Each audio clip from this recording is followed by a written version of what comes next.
Good morning, everyone. Good morning. We are excited that it is a much less rainy Thursday morning than what we've encountered in Greensboro so far.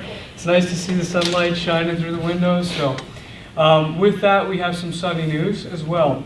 So as a peer team, this portion of our site visit is to report out to you our findings of our site visit over the last 4 days. Each team member will discuss a little bit about the sections that they covered and some of the recommendations that they're going to make as part of our report to the Commission. But before we have you hanging on with bated breath, after looking at all 10 categories and applicable performance indicators under the CFAI model, this peer team is going to make a recommendation for accredited status for the Greensboro Fire Department. So congratulations on that. And that applause is definitely warranted. We realize the amount of work that goes into this type of an effort, both with the people that are in this room, but also just as important with the folks that are not currently in the room. And being, that cannot be understated, just how much work goes into this kind of an effort, and that's why it is worth doing the accreditation process. With that, I want to just real quickly cover some of the recommendations and the categories that I covered, and then I'm going to pass it on to my team members, and then we'll conclude it and turn it over to the fire chief for any closing comments. So that said, I was assigned to, first of all, category 2, which covers our planning components. And in that category, we found an extremely comprehensive planning division. You folks already know that. You're very fortunate in that regard. It's probably one of the gold standards for fire service organizations to be as well supported in the planning division and have folks dedicated to looking ahead 5-10 years down the road to scan the environment continuously and plan for any of those changes.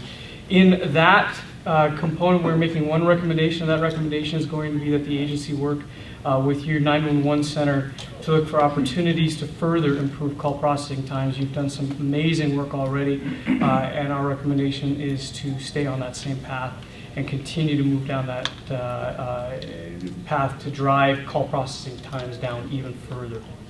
I also had category 3, which is goals and objectives. In that category, we're going to make a recommendation to further formalize the process for tracking the progress and results in your goals and objectives tracking for the strategic plan. You have a very comprehensive strategic plan, but we want to make sure that we also continue, at least on a quarterly basis, to continue to track the progress of that. Overall, goals and objectives look very well for a municipal department that's also tied into a city infrastructure that has to coordinate with the city's strategic planning efforts. It's a very well done plan. One of the best practices that we found in that area was the fact that you try to revise that plan on an annual basis, so it's never really a static plan, and that is definitely a very good thing. The other categories that I covered were category 1 and 10. They're called the bookends of the model. Category 1 covered governance and administration. In that, there are no recommendations. It's a very well-supported fire department within the municipal infrastructure, very well funded compared to some of the other departments in the region, and the relationships that we found with your city infrastructure is above reproach, is very good. Category 10, which is your external system relationships. You have a fairly unique situation in Greensboro that you all know about for the peer team. It took us a little bit to understand your contract departments and the nature of that relationship. Very good. Definitely one of the better external system relationships that I've gotten to encounter in my peer team visits, so congratulations on that as well. In that category also, there are no recommendations. So with that, why don't we go from left to right and start with Chief Hannison. Okay. Good morning. Good morning. I want to thank you all for your hospitality and the fact that you were willing to open yourselves up for this transparent review process. Big accomplishment again on your part. So I had 4 categories. 2 of them were pretty lengthy. My first category was community risk reduction. I understand that you went through changes in personnel, you're still going through, and you still have some open positions. So my first recommendation is in community risk reduction, is that you continue the pursuit of identifying possible candidates to fill the voids in that division. And you conduct a workforce analysis to determine the effectiveness of current staffing levels based on what your program delivers. Second recommendation I have in that area, you continue to analyze the data in order to identify risk and establish comprehensive evaluation process conducted at least annually to assess the effectiveness of your community risk reduction program. You start to analyze non-fire risk as well, so that's where this recommendation is coming from. Based on review, it was obvious that that's a new area for your identification. So to continue to look at risks that are non-fire as well. You do an excellent job with your fire risk identification. It's just other programs such as dealing with elderly and stuff, as our population shifts and everything. You have awesome opportunities here to have a positive impact on non-fire risks. I had category 5E, which was fire suppression. I had no recommendations in that. Your operations seem stellar based on data. Interview personnel on the street, excellent program. Something to be proud of, especially for a history of the city, where you have so many historical buildings still in existence.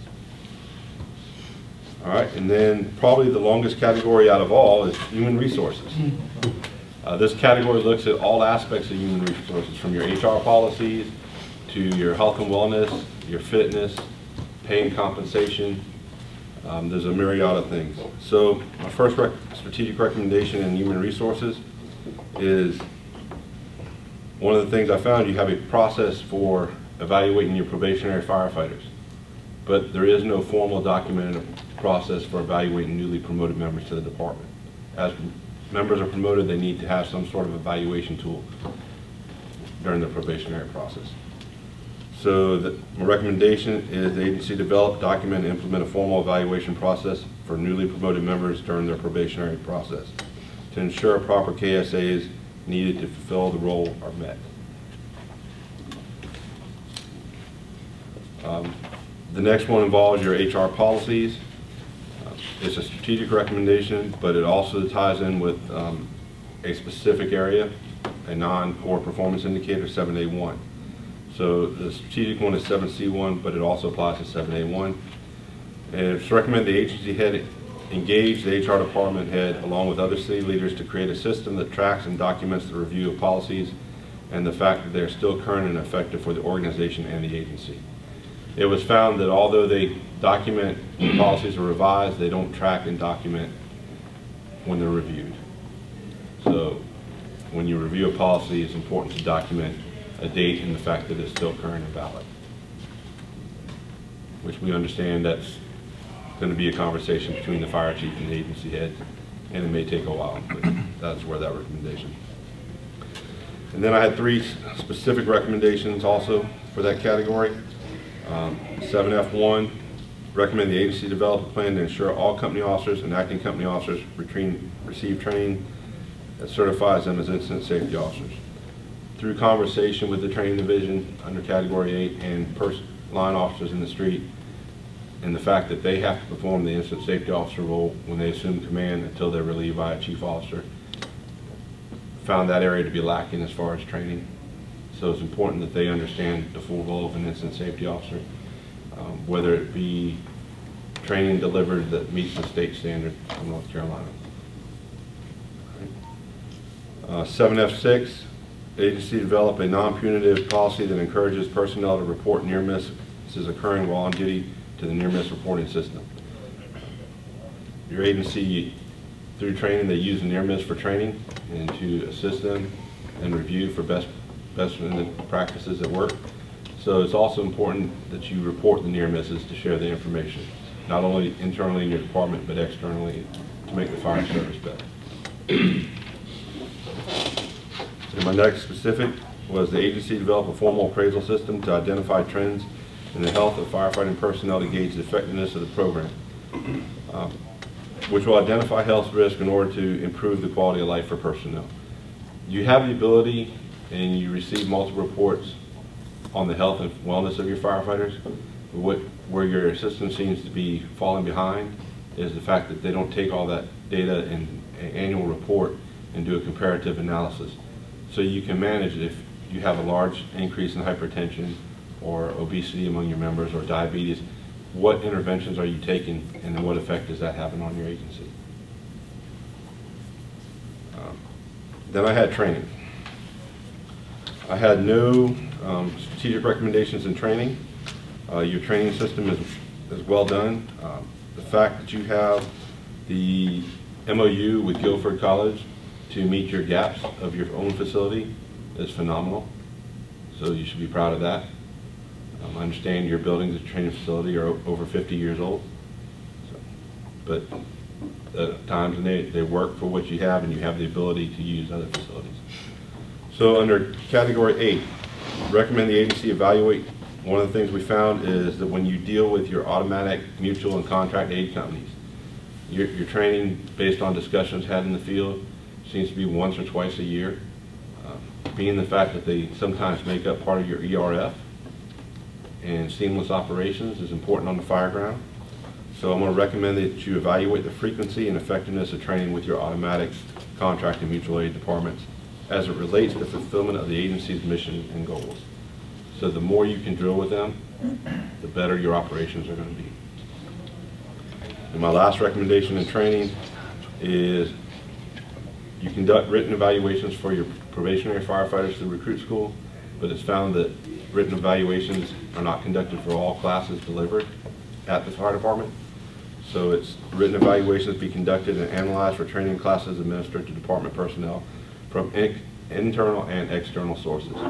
We want to make sure we offer the best quality training to our personnel. So by evaluating it, we can evaluate instructors, evaluate the currentness of the material, and look at down the road the effects it had on our personnel and the culture of our agency. And with that said, that is the end of my recommendations. Good morning. Good morning. I'd like to thank all of you for the time and patience as you showed us as we stumbled through the week. Each time the team hits the ground, we have to learn about a new organization. In every organization, while we're all in the same church of the fire service, we all sit in a different pew. And that's the best analogy I can give you. So there's always a different twist, and sometimes the team has to learn to understand that. And you guys were excellent instructors. You helped us understand your organization. These recommendations are meant not to be punitive. They're meant to be safe for the team as we believe you're credible. We're going to recommend that, but these are opportunities we think that could present chances for continual improvement. And that's what the model is based on, and that's the spirit in which these are given. So please don't think you're hearing this as a, oh gee whiz, we didn't do this right, we didn't do that right. Not at all. This is, from looking outside into the department, we just see there might be gaps, as we tend to call them amongst ourselves, and we're trying to help you close them. So that's the spirit in which they're offered. But again, thank you so much for your patience. I think we asked Todd to slice his data more ways than he ever thought he could, so thank you. So the first I have several criterion and a couple of categories. Also a comment about the recommendations. We have two kinds. Mike just mentioned the terms. We have strategic and specific. Strategic recommendations are attached to the core competency that are found in the model. Those are 82 that all agencies have to comply with in order to be considered credible. So the strategics are attached to that. Specifics are attached to all the rest of the performance indicators. So when you hear that term, that's what we're referring to. So these are all that I'm going to talk about now are strategic, so related to core competencies.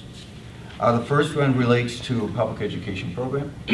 And program has a staff in place. They offer a lot of different outreach efforts to the community. But it seemed, I'll just read the recommendation. It's recommended the agency assess the performance goals of the program against actual performance to ensure that there's adequate human resources are assigned to manage the gaps in service of the community. So in other words, if there's opportunities for adding to assisting the presentation of the program, that's what we're geared towards. The next two have to do with the cause and origin investigation. Again, it's a very busy section or division of the department. It's recommended an evaluation of the staffing and workload be conducted to ensure the program performance objectives are met annually. That's just make sure that you have the people in place to handle the work. And it's also recommended that the program establish a process that ensures open investigations are tracked weekly or monthly to ensure they are appropriately closed out in the records management system and promptly referred for further work to the police department. So, and we talked about that in the interview. So, let's see. Moving on to EMS. That's the other program I had. It's recommended an assessment of the total response time for Gifford County EMS and Greensboro Fire to fast-forward incidents be assessed at the 90th percentile level on a monthly basis. And that is both looking at the response to incidents, but it's like the numbers don't get put together to look at the total picture of what is the EMS delivery that's going on into the service that's being provided to the residents of the community. So we're suggesting, this recommendation is pull that data together, which you have access to, and look at the total thing. The total picture is how long it takes the transport service, the fire apparatus, and how long does it take to get to the hospital. Look at the whole picture. It's recommended that continuing into EMS, it's recommended the agency develop a guideline that memorializes the agency procedures for the protection of patient information. There are little sentences here or there, but there's not one that says what exactly you teach the recruits when they first come in. So we're suggesting you memorialize that. You don't necessarily have to have a HIPAA policy. We've discussed that at length, but there isn't one process that says, here's how we protect patient information. So that's the recommendation for that. And I think you have the core of it is right here in front of you. I heard it. It was expressed to us verbally. Let's see. It's recommended the agency develop a process for the regular scheduled review of a designated percentage of submitted reports to ensure completion and compliance of agency expectations. It's really fancy wording to say that a QA program to look at the EMS documentation that the field units are putting into Firehouse to ensure that it meets the standards, the requirements of the organization, and that it meets the requirements of the county EMS system. So typically how that's done, an agency will pick 10% of the incident reports and randomly and do a QA check on it to make sure that it's being completed correctly, and then identify opportunities of continuing education training to the staff to say, hey, folks, remember to check this box, add this information, be sure you put the vital signs in there. It's a common practice. You're doing it now with all AED involved incidents. This is saying open it up further to look at more general med incidents. That's it? Yeah.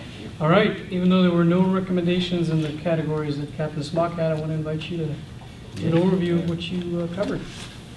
I had finance. Well, let me start by saying this is my first visit, so thanks for putting up with me. Thank the team for putting up with me. I've learned a lot. You guys have taken care of us. I've really enjoyed it. And I had finance, and what I got from that is I saw a well-funded organization, and everything's trending up, so that's good for all of us. No recommendations on that.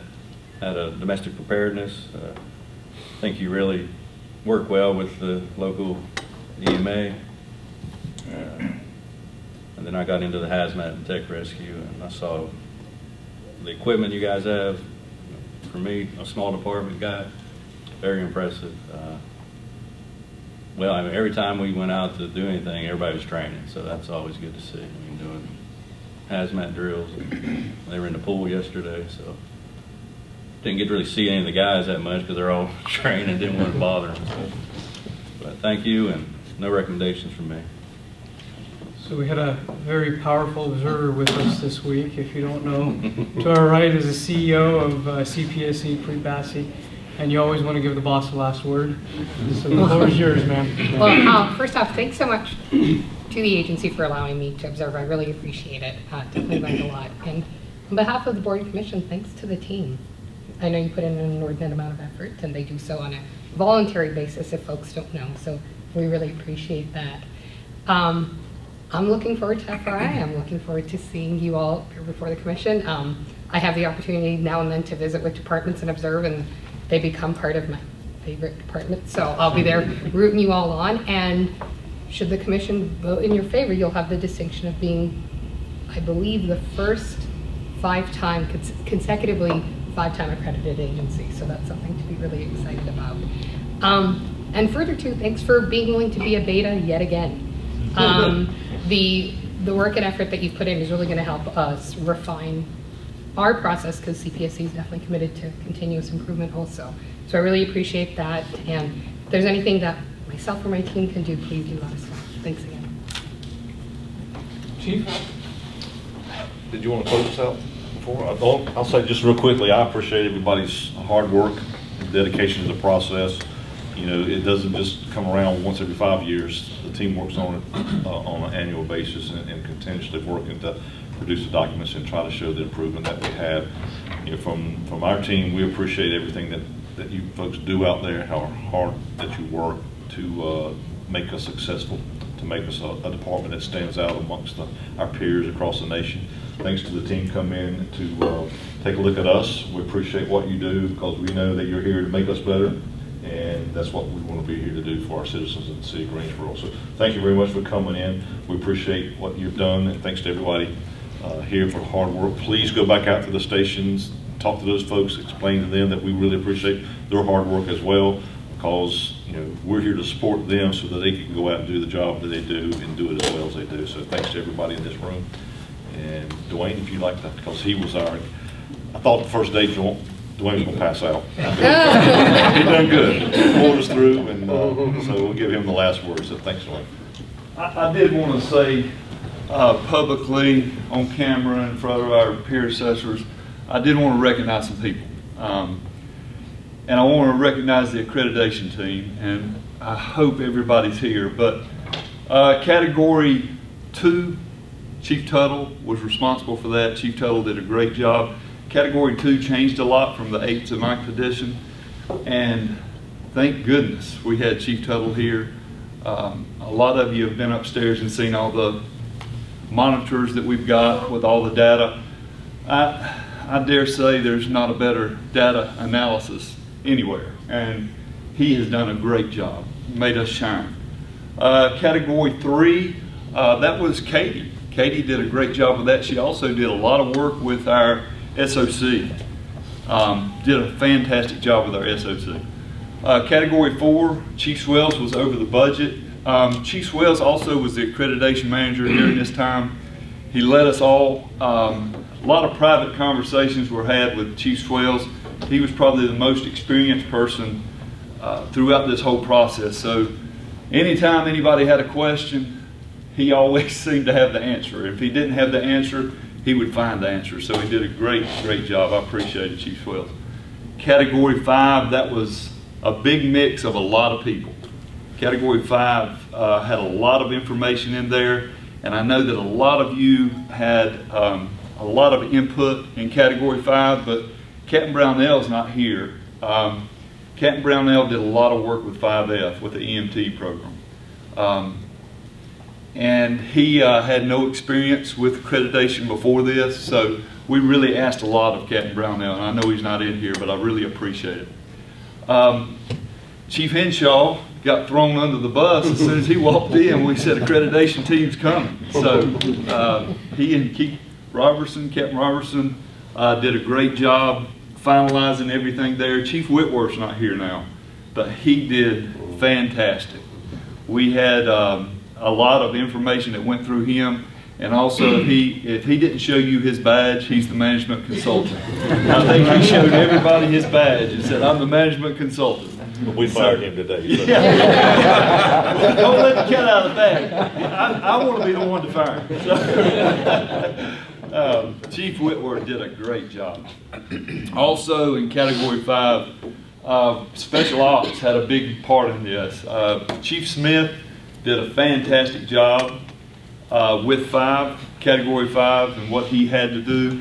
We had to make some big changes in 5G, and when we turned our documents in, we got some feedback that there had to be some changes, and Chief Sterling Sudworth and Chief Susie did a fantastic job of coming up with some ways that we could evaluate some of our drills and what we do during Special Ops Week. So great job doing that. Then 5E, fire suppression. that was a big one. This is really the nuts and bolts of what we do, and we're really good at this part of it. Chief Hanley did a fantastic job with that. Did great, but this was one that we're doing a lot of stuff. We just had to get it down on paper. Then we go to category 6, which was facilities. Got a lot of help from Tommy Milliken. And I know sometimes a lot of us get frustrated with the garage, but we are very, very fortunate in Greensboro to have a fire garage right here. And they do a great, great job. Also, category 6, Captain Dixon and Captain Smith in logistics. They did a fantastic job getting all the documents ready.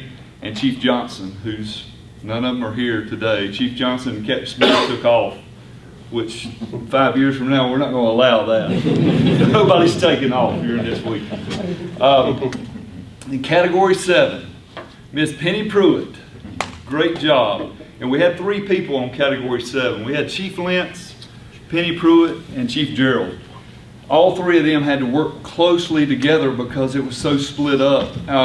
But really, it kind of molded into one document. And all 3 of you worked well together. Always had your documents in on time. You met your deadlines. Great, great job.